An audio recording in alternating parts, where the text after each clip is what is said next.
Hello, in this video, I will be showing you how to fix Microsoft Copilot not showing in Word, Excel, or PowerPoint. You may see this icon not showing in your Word or Excel. Let's open Excel. And under here, the first thing you must do is to log in into your account. Go under File, go under Account. Here, make sure you log into your account, and after that, check if it's still available. But first, you need to update your Microsoft Office. As you see, mine is 2021.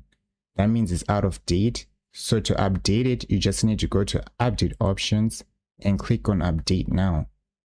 After you update, then you enter your product key, restart the program, and see if it works. And if it's not showing again, just go under Options. Here you see Copilot option.